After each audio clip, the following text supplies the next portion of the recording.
bienvenidos a la Daily Hustle. Daily Hustle. We do speak English here on the Daily Hustle. Soy Enrique Byrnes y presidente de mejor cerveza. No Abate por No Filter Network. Miguelito San Dieguito, not with us today. Will the Thrill, not with us today. But as we come on here each and every single morning, we like to salute our boys and also each and every one of you properly. Yes, yes, yes, yes, yes, yes, yes. Woo! Remember this, folks, when we are juiceful, we are useful. And when we are juiceless, we are fucking useless. A quick reminder, our title sponsor is Bet Online. It continues to be your number one source for all of your basketball wagering needs, including pro and college hoops throughout the year.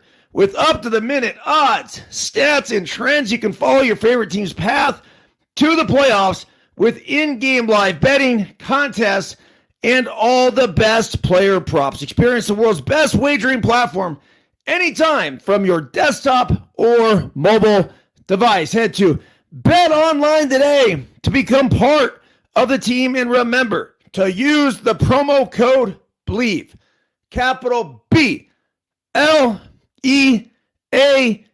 for your 50% off your welcome bonus. Bet Online, the game starts here.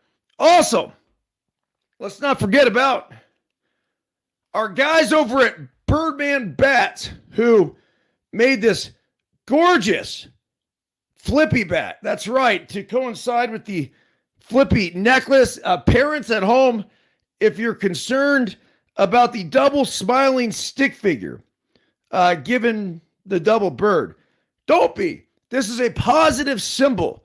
Yeah, we all need a little fuck you in us. It's a nice reminder, but it's also a reminder to continue to put a smile on our face and charge through life, regardless of the naysayers and the haters questioning our every move. Stay committed to your plan to chase your dreams. So go to Birdman Bats to get your special limited edition flippy bat, and also go to ericbyrnes.com, EricByrnes.com to pick up a flippy necklace along with the brand new Let Them Play, a parenting and coaching guide to youth sports.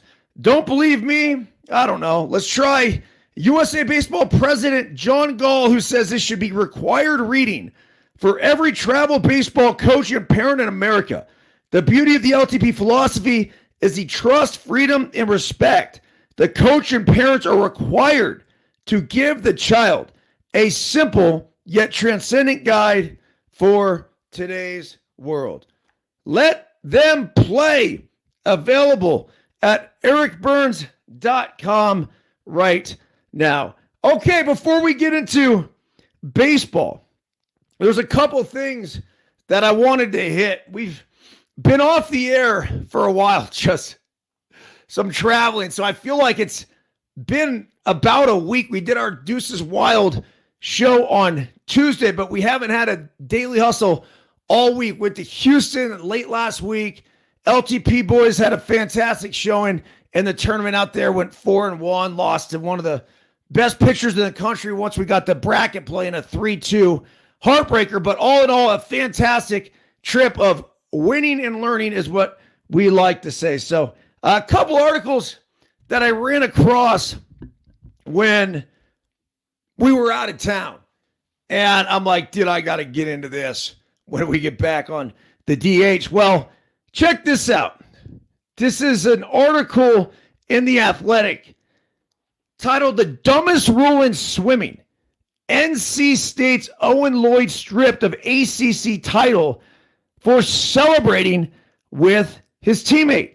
Owen Lloyd had just completed the race of his life. The NC State senior hit the wall first at Greensboro Aquatic Center last weekend during the final of the 1,650-yard freestyle at the ACC Championship. Unsurprisingly, he was overcome with joy. Lloyd ripped off his goggles and his cap and immediately turned to his right to celebrate with teammate Ross Dant, who was in the lane beside him and finished in second place seconds later. This was the culmination of Lloyd's college career. His 14 minutes and 37-second time meant a conference title, an automatic bid to the NCAA championship, and a 1-2 finish with one of his closest friends. Then it all came crashing down. Ladies and gentlemen, there's been a disqualification in the event.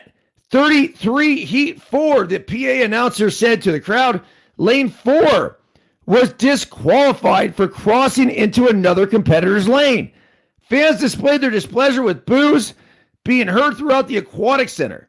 Dant, who finished with a time of 14:39, was named the winner. Lloyd had been stripped of his title. Upon hearing the ruling, Lloyd sat down and put his hands on his head. He then fell back in utter shock. I just started crying because I was so upset that all that hard work had been kind of taken away from me in such a strange situation, Lloyd told The Athletic on Friday. Dant, being interviewed by the ACC network shortly after the race, called it the dumbest rule in swimming. Owen beat me fair and square. He should be the one on the podium. He was excited. That's a huge moment for him, right? Dant said on the broadcast, he earned that. He earned that. And that's his emotion. Quote, that's what we get in the sport of swimming when we do well. We train all year for a moment like that, and to have him disqualified is the dumbest thing ever. He works so hard every day. He is going to be on that number one trophy. I am not going to stand up there. I love his teammates' response to this. NC State Associate Head Coach Mark Bernardino appealed the ruling to onside officials, but the program dropped it upon hearing the NCAA violation. NCAA rule states, any competitor who interferes with another swimmer during a race shall be disqualified from that race, subject to discretion of the referee. A swimmer who changes lanes during a heat shall be disqualified. The men's team went on to win their third consecutive ACC team title, but Lloyd and Dant both told the Athletic that the swimmers felt mixed emotions based on what transpired in the 1,650-yard freestyle. Okay, some initial thoughts here on Lloyd getting disqualified for crossing the lane to hug his teammate after they finished 1-2. First and foremost, this is the dumbest fucking implementation of a rule that we may have ever seen in the history of sports. It's a travesty to not only the sport of swimming, but the NCAA in general, that they would be such stuck-up assholes to not go back and say, hey, look, we don't want you doing this. There's a reason why we don't want you doing this, but it's okay. Next time, potentially, we could go ahead and lay down the rule and, I don't know, what do you call it? Enforce it. But think about this. In life, common sense needs to prevail for us to survive as a society. And when we have common sense not prevail, and it basically loses to stupid ass artificially placed rules that basically say you can't do this, you can't do that. Living by the letter of the law can be fucking dangerous. Really, really dangerous. I understand the intentions of what the NCAA was trying to do. I get it. No, you don't want a swimmer crossing over into another lane to interfere with a race, of course. But why would we be so fucking anal to have to enforce something like this on two dudes celebrating. If they were going to do something like that, by the way, it needs to be made clear right before, hey, quick reminder, everybody needs to stay in their lanes. We're going to disrupt. And if that was a warning shot that was fired out to all the competitors, I'm sure it would have never happened. But I feel like every ski race and every swim race and every running race and every fucking race that I've ever watched in my life, there's always this embracing that happens afterwards between competitors. And that's a good thing. It shows sportsmanship. This isn't a rub into somebody else's face. So to think that the NC2A could be so fucking stupid, it's a crime. If I'm Lloyd, I don't know. I don't even think he should have to fight for it. NC State needs to fight for him. They need to make sure that that gets reversed, that it literally is something that needs to be taken care of. And look, if you're the NC2A, lighten up, Francis. I understand all the rules. But at some point, I'm not sure if you guys have realized this or not. The colleges don't fucking need you. At all. The NC2A, of all the realignment and everything that's going on, they're the ones that should be fucking freaked out. They're the ones that should be going, oh shit. They are the governing body. They don't need you. They really don't. These schools can govern themselves. They can create their own championship. Nobody gives a shit.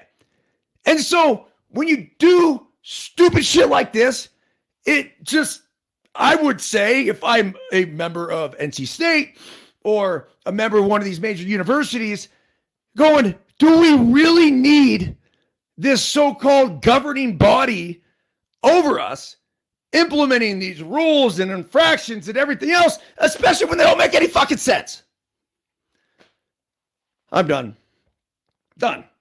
Seriously. I'm done with the NC2A. It doesn't, the college football championship, the baseball college championship. It doesn't, the NC2A, what about March Madness? I don't know. The basketball college championship. It's a holier than thou thing, man. And it's going to come back to bite the NC2A down the road as they continue to do stupid shit like this.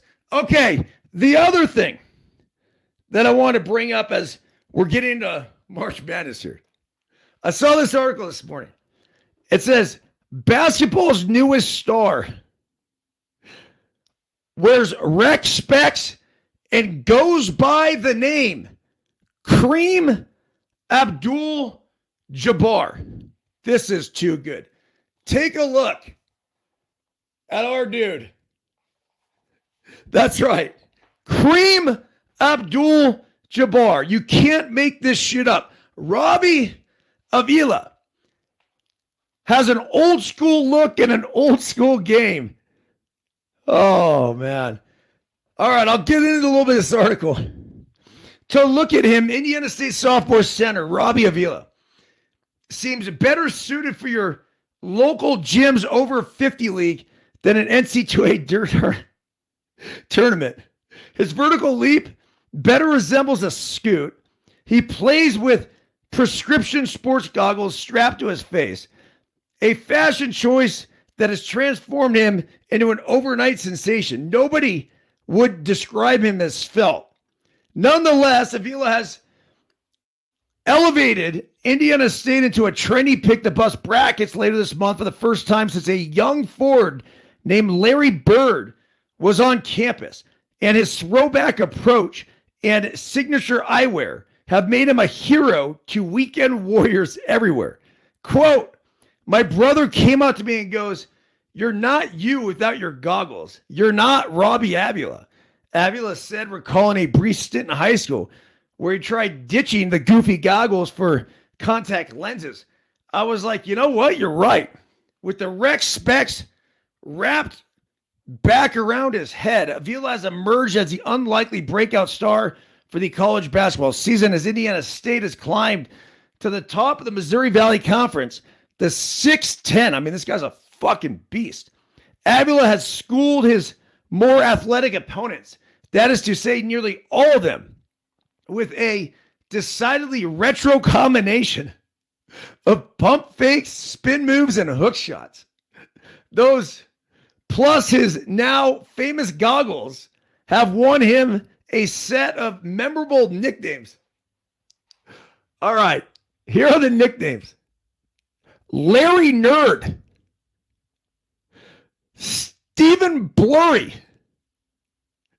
I guess it would be Stephen Blurry. And then the one that is stuck, Kareem Abdul-Jabbar. So let's go over these one more time. Robbie Avila, who is the stud hoopster for the Indiana State basketball team, has had 3 nicknames associated to him. The 6'10", pleasantly plump, goggles-wearing savage has been called Larry Nerd, Stephen Blurry, and the winner, and the one that really stuck, Kareem Abdul-Jabbar. Regardless, this dude has been absolutely killing it. He's averaging 18 points, 7 boards, and 4 assists. I mean, here's some more pictures of him. Like, look at this character. This is the exact guy that you see at your local YMCA running it up and down the court. And you're like, yo, man, like, you know, want to run it? Whatever. You don't see him on an NC2A court. And his throwback game, I mean, he's got these hook shots and pump fakes. He plays with his right and his left. Extremely, I don't know what you want to call him. But he looks like a cross between everybody's best friend and, I don't know, a psycho killer? I can't quite decide. But it is going to be fun watching him lead the Sycamores into the NC2A tournament. They've won 26 games already this season. So where exactly they map out on where they'll finish up as far as seeds are concerned in the NC2A, I'm not quite sure. But this is definitely a team that could make a run. I wonder if Larry Bird's getting behind this thing. I'll tell you who is getting behind it is our guy Jory over at Verge. That's right. Tryverge.com. LTP10 is a promo code. Get you guys some good discounts off of the Verge product. This is honey, lemon, ginger, cannabis, all rolled into one. Helps with focus and concentration through the course of the day and soothing on the throat. That's what I'm going for it now.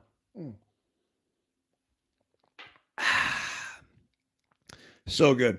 Okay. In baseball news, Trevor Bauer will be back pitching against an MLB professional team.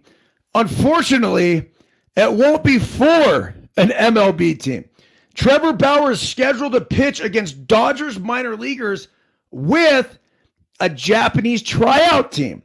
Trevor Bauer will be playing for the Asian Breeze, a traveling club from Japan that plays scrimmage games against squads for minor league players from MLB organizations. Trevor Bauer still hasn't been signed by a major league team since he got released by the Dodgers 14 months ago.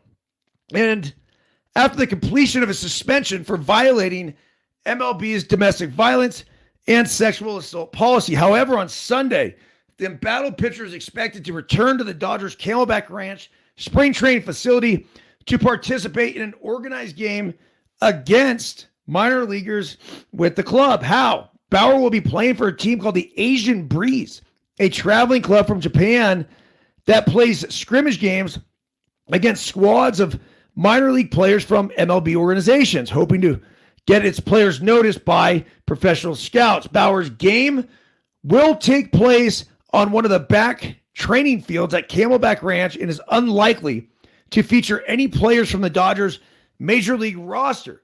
They'll be playing a game against the Diamondbacks in a Cactus League game at Camelback Ranch Stadium in the afternoon. Asian Breeze has made similar trips to Camelback Ranch in previous years for scrimmages against the Dodgers minor leaguers, albeit none with a player like Bauer on his roster. Asian Breeze is extremely excited to announce that Trevor Bauer will be making his Asian Breeze debut on March 10th against the Los Angeles Dodgers organization. The team said in a news release on its website. The Dodgers declined to comment. Asian Breeze is a self-described tryout program that charges players nearly $2,600 for a 20-day barnstorming trip to the U.S. This rosters typically feature a mixed bag of talent from fringe pro prospects to former youth players with a chance of extending their careers. That the team's Sunday visit will include an appearance from Bauer, however, came as a surprise to officials within the Dodgers organization, which has distanced itself from the pitcher since releasing him on January 23rd. The Dodgers aren't expected to cancel the game nor interfere with Bauer's planned participation. There is a belief among the Dodgers personnel who were not authorized to speak publicly that doing so would have only increased the attention on an already awkward situation. No comment on that one, manager Dave Roberts said. Thursday, when asked about the scheduled outing, no way. Oh, man. Bauer originally signed with the Dodgers in 2021 on a 3-year, $102 million contract, arriving as a reigning Cy Young Award winner, expected to bolster the rotation of the then defending world champions. Instead, the right-hander made only 17 starts before allegations of sexual assault surfaced against him. In July 2021, he was placed on administrative leave as MLB opened the investigation. In April of 2022, the league suspended him for 324 games after multiple women with allegations against him cooperated with the investigation. Though the suspension was later reduced to 194 games after an appeal to an independent arbitrator, it is still marked as the biggest punishment MLB has administered under its domestic violence policy. Bauer has denied all allegations against him and was never charged with a crime by law enforcement. He was reinstated by MLB at the end of 2022, making him eligible to sign with a big league club last offseason. However, when none came calling, Bauer decided to play in Japan last year with the Yokohama DNA Bay Stars. This offseason, the pitcher's hopes to sign with MLB team have again failed to materialize. I don't believe that I was given a lifetime ban, Bauer told the Times in an interview last month. I have served my time. Do I not deserve an opportunity to come back? According to a person with knowledge of Bauer's agreement with the Asian Breeze, who was granted anonymity, the pitcher was asked by the team to throw, quote, a few games during his trip to Arizona in the spring. The person also said it was up to Asian Breeze to pick which games and against which opponents Bauer would pitch. That didn't stop some within the Dodgers organization who were granted anonymity from wondering whether Bauer's scheduled outing Sunday was nothing more than a publicity stunt. Either way, the team isn't planning to stop the game from happening or prevent Bauer from taking the mound. 3 years removed from his final Dodgers appearance, it will be the closest Bauer has been to an MLB-affiliated competition since. Okay. Look, that was a messy situation. Obviously, as the details came out of what exactly went down between Bauer and his accuser, it basically made everybody's stomachs churn. It wasn't a pretty sight. It wasn't a pretty picture. It wasn't a pretty description. It was ugly in every sense of the word. Now, there was a lot of he said, she said. And ultimately, as this investigation went on for, it felt like 2-3 years, they reduced the suspension from 300 and some odd games to 190 some games. Well, in the process of all of this, it is revealed that his accuser set the whole fucking thing up. And she knew exactly what she was doing. It essentially seemed to me, and I would need a few more details to go ahead and verify the statement that I'm about to say, but it looked like an extortion case. I mean, it was fucking awful. So if you looked at the communication of text between her and another girlfriend of hers, like the whole thing was 1,000% lined up to fuck Trevor Bauer. And guess what? Girls, you done did it. Ruined his career. He never, ever, ever, ever, ever will get those years back. Now, from a Trevor Bauer supporter perspective, I think you have to look at this and be like, you know what? Made a dumbass mistake. Took whatever it was, he had to participate in some manner. So it certainly took it too far. But at the same time, he served his time for the crime. Let the guy pitch. Let him back in if he deserves it. Now, the teams are going to say, oh, it's a headache, right? Like, why are you even going to deal with it? Well, if you're Trevor Bauer, you basically have to be so fucking good that they can't ignore you. You have got to be throwing in the upper 90s with crazy spin, just ridiculous swing and miss stuff. And I wonder if there's an MLB team with the balls to go out and sign him. I would. 1,000%. As a matter of fact, I'll let you guys in on something. Trevor Bauer was going to pitch for the Bananas. And when I was there, and he had the whole thing scheduled, he's coming out. Well, eventually, the Bananas pulled the plug. And it wasn't my doing. I had felt the same way back then as I do now, where, look, I don't know what happened. I'm not privy to all the intimate details. Again, this goes to the he said, she said. But I do know this. The guy had been punished. The guy had been suspended. The guy has served 194 fucking games. And then he goes out last year and by all accounts throws the ball really well. Apparently was touching 99 miles per hour. If that was another Japanese or American pitcher over in Japan having the success that he had, would that guy have been signed to an MLB contract? I would not. I could not imagine any case in which that would not have happened. Yet, your name's Trevor Bauer. And a lot of this, many are going to argue that he's brought upon himself by pulling these quote-unquote publicity stunts and everything else. Look, Trevor Bauer is a very unique character. And he's always walked to the beat of his own drum. He's an intellect. He's somebody that is obviously a competitor, but he's also somebody that has worked his ass off his entire life to pitch in Major League Baseball. He's a Cy Young Award winner. He's been at the absolute top of the game. And so to have this ripped out from under him And yet he still continues to work and get after it and doing, basically by doing everything he can to get back on the field.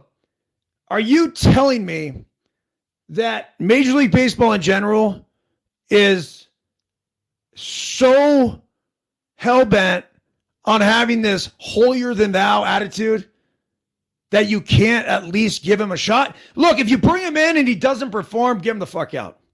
You don't owe him any favors. But you also have a potential Cy Young Award candidate sitting there on a barnstorming Japanese team about to come into Camelback Ranch, where he signed just a few years ago as a reigning Cy Young Award winner. I promise you, this dude is going to be in shape, and he's going to do everything in his power to succeed, not only for this year, but for the next 10 years. This guy's not done. The question is, will MLB be able to get over it and give him an opportunity? Look, from a PR perspective, if I'm the owner of the team, the press conference goes like this. Hey guys, good morning. Hope everyone's having a fantastic spring day. I just want to let you guys know that we've signed Trevor Bauer to a minor league incentive-laden contract. We're going to see what he's got. I understand the PR nightmare that typically is going to follow a guy like this around. Obviously, I don't want to get into everything that's happened in the past, but we don't condone any of the behavior or actions that were taken. I would also say that it seemed like he got a bit of a raw deal. So without being judge or jury, he was never convicted of a crime. This is somebody that loves baseball. This is somebody who's worked his entire life in baseball. This is someone who served a 194-game suspension. We're going to give him a shot. And, I've talked to Trevor personally.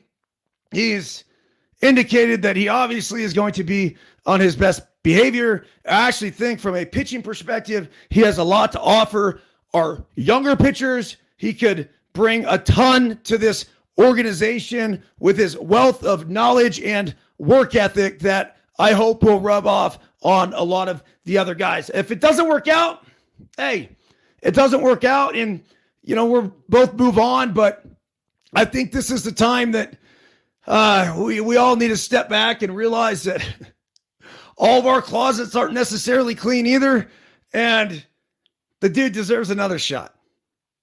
That's it. And it's like, question, are you concerned about this and domestic violence? Domestic violence is fucking awful. And as a matter of fact, Trevor has committed X amount of the salary that if he does make the big league team, he's going to make 2 domestic violence. Here's all the different steps that he's already taken for that. Let's use this opportunity to bring light to domestic violence and do everything we can to put an end to it. So that would be my press conference if I own the team. Now, again, there's going to be a lot of bad. How dare you ever let this guy? Look, there's nothing worse than the people that cast stones. There's not. Seriously. It's one of those things that bothers me more than anything. It's almost worse. It's worse. It's worse. They just keep casting stones and keep casting stones. And none of us are perfect. None of us ever have been perfect. And again, I have 2 daughters. So do I, looking at that situation, the conversation Tara and I had several times. No, I mean, imagine if that was one of your daughters. Yeah, it'd be horrific, like beyond horrific. At some point, we have to have grace.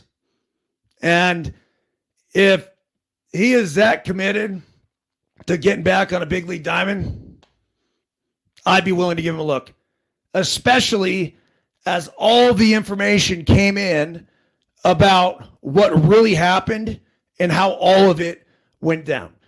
All right, Josh Donaldson, by the way, has announced his retirement. But this is the beauty of it. He announced his retirement on the mayor's office, Sean Casey's podcast, which obviously has been all over No Filter Network for years. So I think this is the first breaking story, huge news that we've actually had on No Filter where something like this is revealed. Now, Chin Case, look, their show is fucking fantastic. If you haven't checked it out, go to their YouTube channel. That's where it uploads and everything else. But for Donaldson to come on and announce it there, I just thought that was pretty cool. It also tells me that Donaldson and Sean Casey obviously forged a very special relationship when he was in New York as the hitting coach last season. The article is on NewJersey.com, NJ.com. This is the title. Yankees bust announces retirement. Today is a sad day, but also a happy day for me. After 13 years in the major leagues, Josh Donaldson is done with baseball at 38. The former New York Yankees third baseman announced the news on Sean Casey's The Mayor's Office podcast on Monday. Today is a sad day, but also a happy day for me. To where I am going to announce my retirement from the game, Donaldson said. I've dedicated my entire life around it, and my family has too. It's sad because I'll not be able to go out there and play the game I love anymore. But it's also a very happy time that I get to be around the family and kind of take that next chapter in life. Donaldson spent a season plus with the Yankees, who acquired him from the Minnesota Twins in March of 2022, but his time as in New York represented the beginning of the end. He batted .207, .678 OPS, 25 home runs, 77 RBIs in 165 games, good for a 90 OPS plus. The Yankees cut him on August 31st, 2023, after he played in 33 games because of injuries. He was claimed by the Milwaukee Brewers, where he hit 169 down the stretch. Johnson told Casey that he was open to another opportunity, but it'd have to be the perfect situation.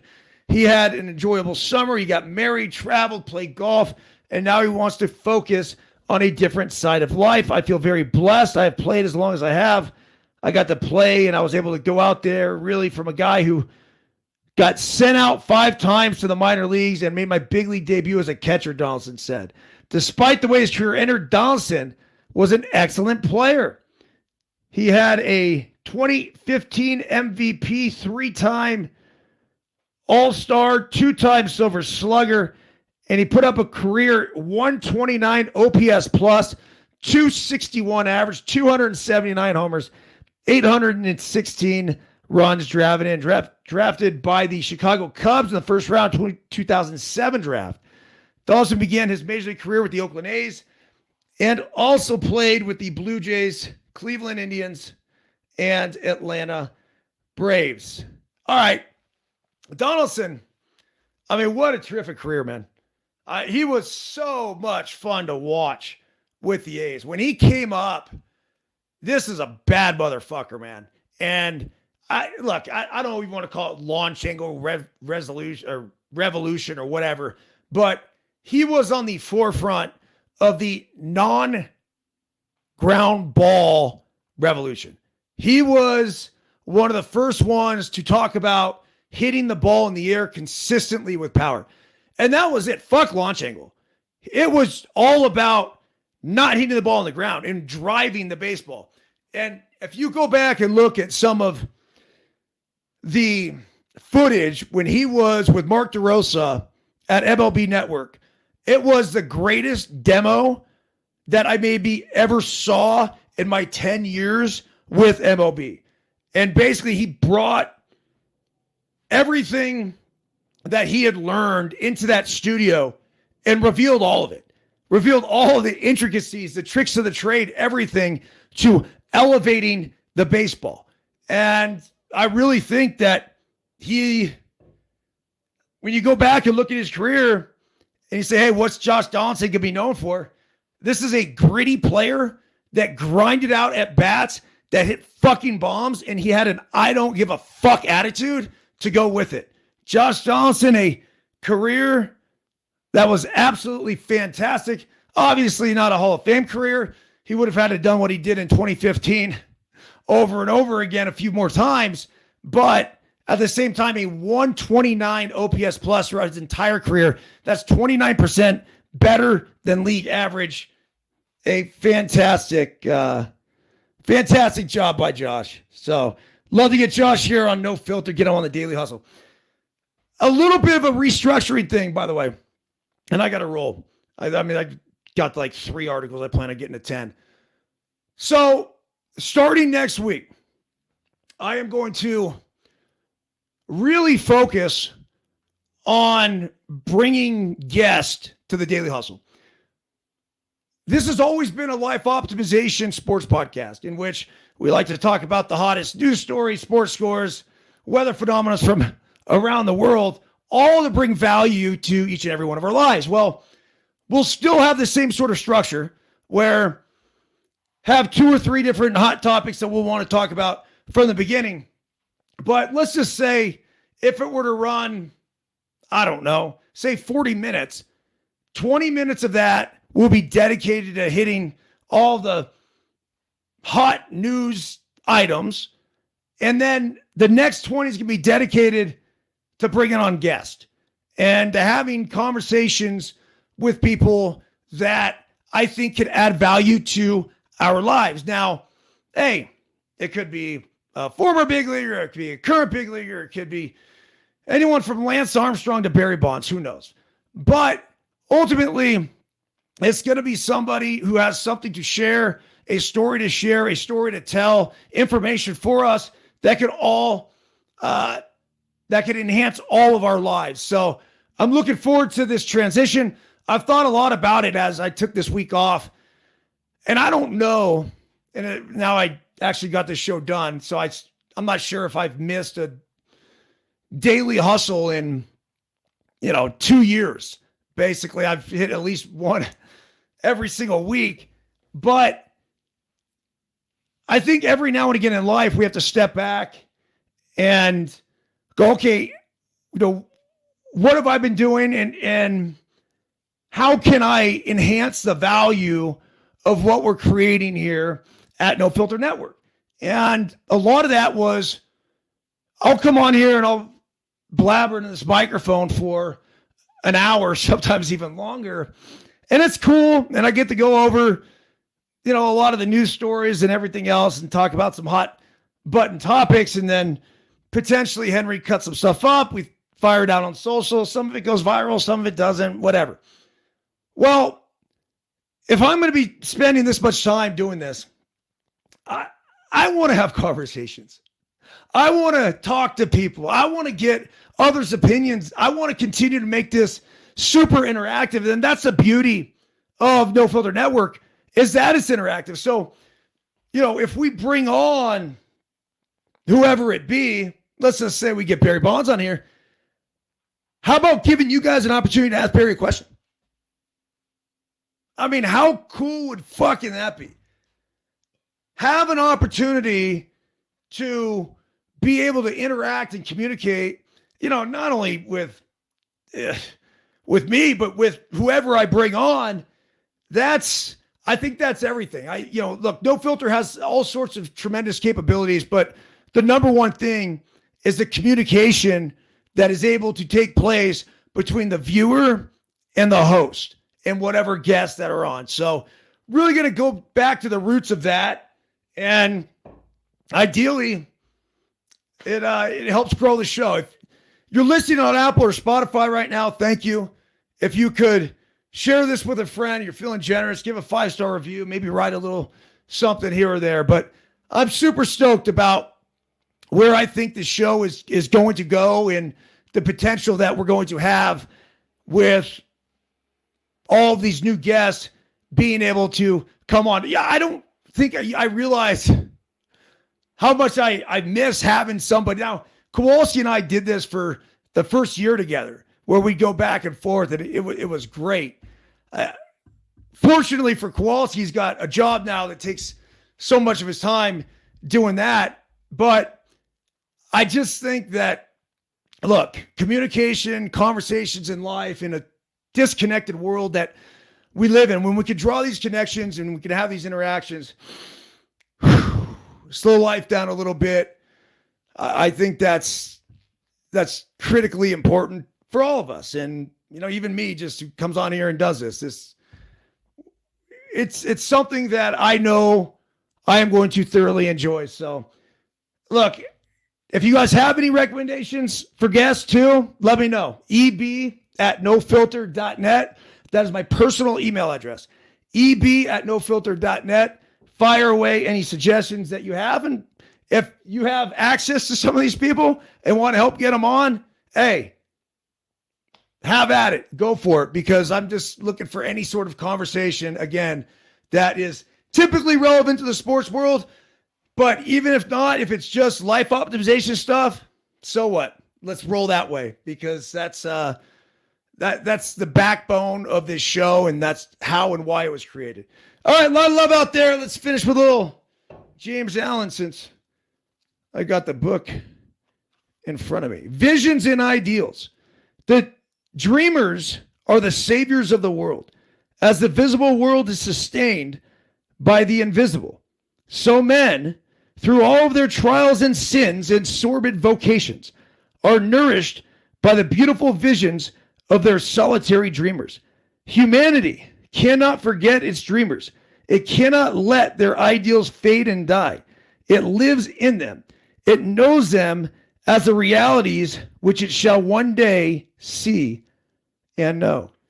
Composer, sculptor, painter, poet, prophet, sage. These are the makers of the afterworld, the architects of heaven. The world is beautiful because they have lived. Without them, laboring humanity would perish. Have a great weekend, folks. Back at you with the Daily Hustle on Monday. Deuces Wild with Thrill back on Tuesday. See ya!